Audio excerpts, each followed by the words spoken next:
Hello everybody, myself Dr. Shyam Vinayan, Associate Professor, Department of PG Studies in Shalyantra, PNNM Ayurveda Medical College, Cherudurti. So we are reeling under one of the greatest attack on humanity, the COVID-19. It has uprooted our usual habits and we are adapting ourselves to the new scenario.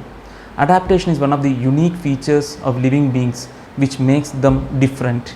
In an examination also, what a student also needs is constant adaptation to the questions.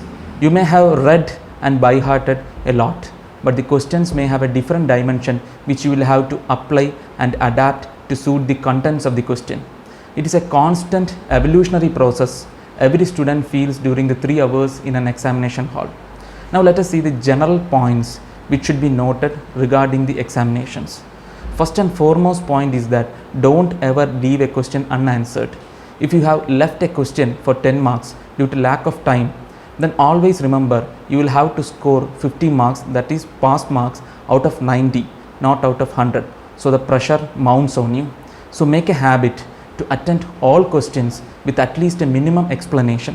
After all, you have spent 4.5 years in an Ayurveda college, so that much is expected from you. Time management is first and foremost to be kept in mind, which I think the previous speakers have already explained.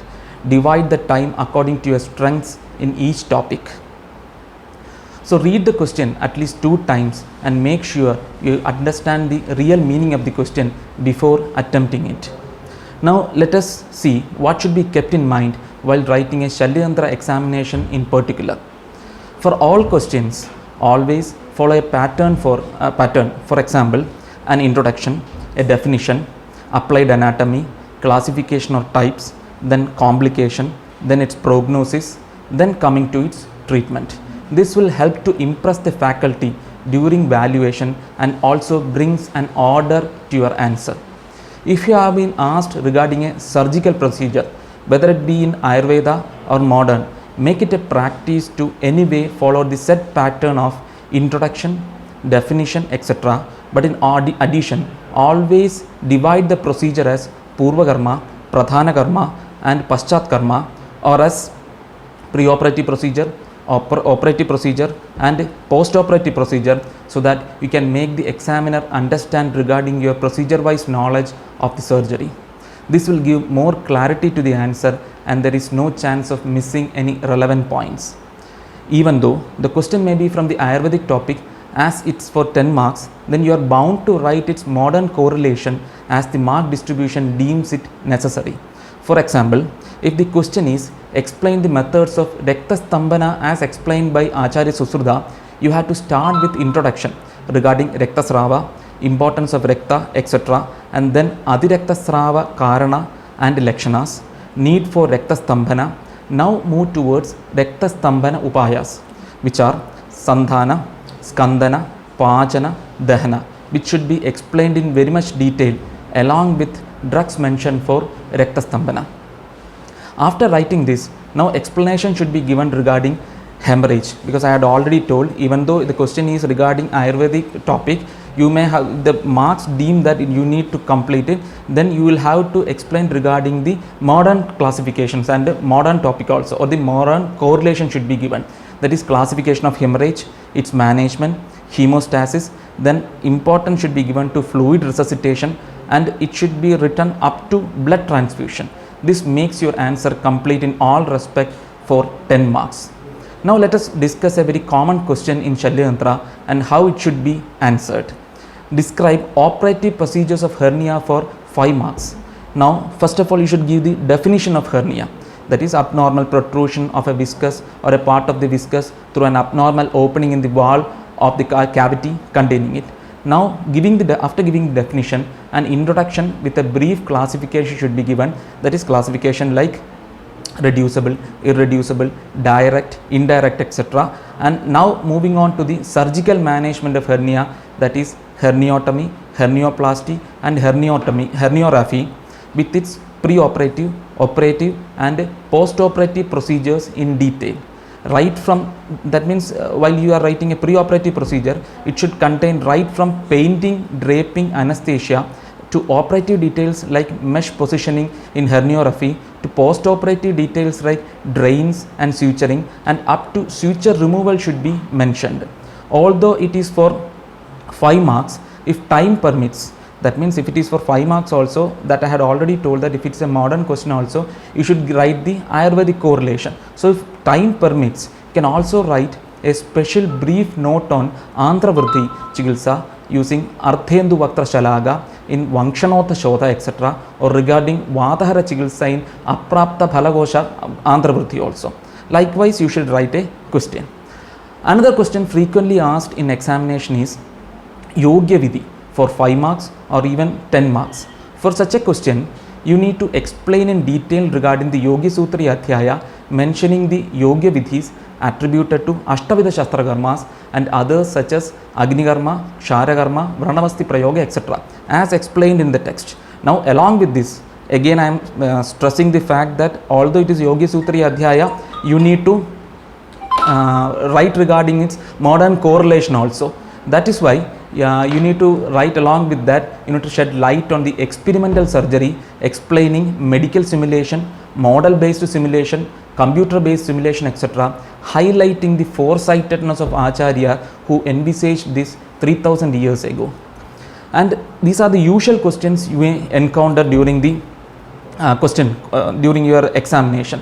But you may also encounter some of out of the context questions which may have read or studied but didn't expect to be asked alone for 3 or 5 marks.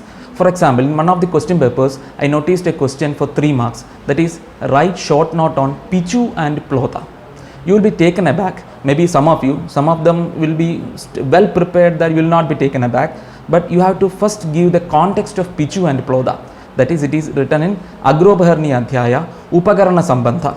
Now give a brief description regarding Purva Karma, because Agrobaharniya, this Pichu and Plotha comes in Purva Karma. So give a brief description regarding Purva Karma and its importance and the need for collecting the items like Pichu and Plotha. And Pichu and Plotha should be explained again. That is Plotham Karpanam, Pichu Karpasi Tulam etc. And after that give a brief explanation regarding its near correlation. Again, I would stress the fact that even though the question is asked from an Ayurvedic topic, you should always give a explanation regarding its near correlation, like cotton pads and cotton balls and the need for making them sterile etc., thus making your answer complete. So see, even though you were taken aback by such an out of the context question, you didn't expect such a question, but you are able to write a answer which will almost give you at least half marks or more than half marks. That is more than the total half marks. Always, and generally you should always keep in mind that always write in paragraphs, giving relevant headings and following the set pattern with legible handwriting. Now let us have a quick recap on the important topics you need to revise before exams. So these are the questions you may encounter and how to write those answers. But now again we will have, because you are having very less time now, so we will just go through a quick recap and see what all topics should be covered or revised at the last moment at least. So these are the topics. In paper 1, if you read the previous question papers thoroughly, you may understand that the questions are almost predictable in case of paper 1. So if you have a thorough examination regarding your paper 1 question papers, you may almost say that you are well prepared, but it is not in case of paper 2. It is very unpredictable. So in paper 1, you need to go through what are the syllabus according to syllabus. Although in syllabus you have to give special importance to some topics, those topics I am mentioning here. That is, you need to go through Yantra, Shastra, Anushastra, sterilization. Sterilization has been repeatedly asked, that is Nirjantu Karna. So again, when you are asked regarding sterilization, you should throw some light regarding Nirjantu Karna also, as explained by Acharya. Anesthesia also should be read with keen interest, as it may even appear for 10 marks. Now special importance to be given to Ashtavidha Shastra Karma and the Yogi Sutriya. Kshara Karma and Agni Karma should be revised in detail, keeping in mind the topic burn injury. Rakta Moksha, Bandha Vidhi and Rakta Chaturtha Dosha should be given special care in mind. One of the main topic you should never miss before the exams is the topic of Brana and its associated headings with a detailed explanation on treatment, keeping in mind the concept of ulcer. Now regarding paper 2, Bhagna and diseases of bones need special mention along with diseases of breast, in which you should invariably study regarding breast tumors and its staging, that is TNM staging, etc. More time should be devoted regarding the topics on GIT, especially stomach, duodenum, along with its modern surgical treatment options, and again diseases of rectum and anal canal with special reference to Arshas, Bhagandara and Parigartika. Time should be exceptionally devoted to diseases of urinary system, giving due care to Mutra Krichra and Mutra Khada, and also diseases of prostate. In almost all question papers, there is a special place for diseases of scrotum, testis along with Vritti Roga, so this topic also should never be missed for your final revision. So to end this conversation, I would say hard work and presence of mind along with chance always bears fruit. During the whole 3 hours in exam hall, one thing that should always reverberate in your ears, that is trust yourself. You know more than you think you do. So best of luck, dear students. Thank you.